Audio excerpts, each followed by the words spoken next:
Brush select ചെയ്യുന്നതിൽ അല്ലെങ്കിൽ പല്ല് തേക്കുന്നത്, പേസ്റ്റ് സെലക്ട് ഇതിലൊക്കെയുള്ളൊരു ശ്രദ്ധ അതെങ്ങനെയാണ്? തീർച്ചയായിട്ടും നമ്മുടെ ആ ഒരു ഇത് പൂർണ്ണമാണെന്നുണ്ടെങ്കിൽ, ദന്തസംരക്ഷണം പൂർണ്ണമാണോ അല്ലെങ്കിൽ ശാസ്ത്രീയമാണെന്നുണ്ടെങ്കിൽ നമ്മളത് എങ്ങനെയെങ്കിലും തേച്ചാൽ പോരാ, അത് കൃത്യമായിട്ട് പല്ല് തേക്കാനായിട്ട് ശ്രദ്ധിക്കുക എന്നുള്ളതാണ്. അപ്പോൾ ശാസ്ത്രീയമായ രീതിയിൽ പല്ല് വൃത്തിയാക്കുക എന്ന് പറയുമ്പോൾ നമുക്ക് പ്രധാനമായിട്ടും രണ്ട് കാര്യങ്ങളാണ് വേണ്ടത്. ഒന്ന് ടൂത്ത് പേസ്റ്റും വേണം, അവിടെ ടൂത്ത് ബ്രഷും വേണം. അപ്പോൾ ടൂത്ത് ബ്രഷുകൾ നോക്കിക്കഴിഞ്ഞാൽ അതിനകത്തൊരു വ്യാസം അനുസരിച്ചിട്ടാണ് അവയെ പ്രധാനമായിട്ടും മൂന്നായിട്ട് തരംതിരിക്കുന്നത്.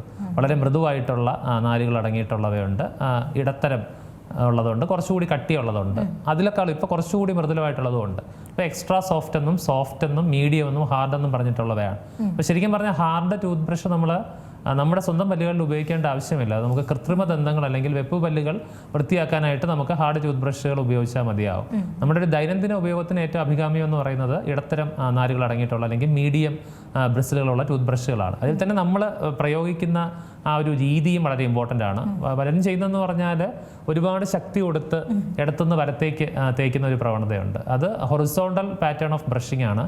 അത് ശരിക്കും പറഞ്ഞാൽ പല്ലിന് കൂടുതൽ കേടാണ് അല്ലെങ്കിൽ ഡാമേജ് വരുത്താനാണ് ഉപകരിക്കുക. അപ്പോൾ എപ്പോഴും നമ്മൾ ചെയ്യേണ്ടതെന്ന് പറഞ്ഞാൽ പല രീതിയിലുള്ള ഏതാണ്ട് 10ഓളം ബ്രഷിംഗ് ടെക്നിക്കുകളുണ്ട്, ബ്രഷിംഗ് രീതികളുണ്ട്. അതിൽ ഏറ്റവും സിമ്പിളായിട്ട് നമ്മൾ സ്ഥിരമായിട്ട് ഉപയോഗിക്കേണ്ടതിന് മോഡിഫൈഡ് ബാസ് രീതി എന്നാണ് പറയുക. മോഡിഫൈഡ് ബാസ് രീതി എന്ന് പറഞ്ഞാൽ ഒന്ന് മുറ്റമടിക്കുന്നത് കൂട്ടാണ്.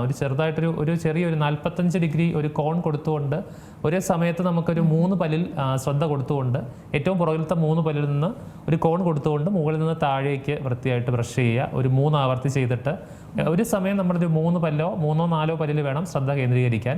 ആ 3ഓ 4ഓ പല്ലുകൾ വൃത്തിയാക്കിയതിന് ശേഷം അടുത്ത 3 പല്ലുകളിലേക്ക് അതേ രീതിയിൽ തന്നെ അങ്ങനെ ഒരു ഔട്ടർ സർഫസ് അല്ലെങ്കിൽ ഔട്ടർ സർക്കിള് ആ ഒരു വൃത്തം പൂർത്തിയാക്കിയതിന് ശേഷം ഇതേ രീതിയിൽ തന്നെ ഉൾഭാഗവും നമുക്ക് വൃത്തിയാക്കാം.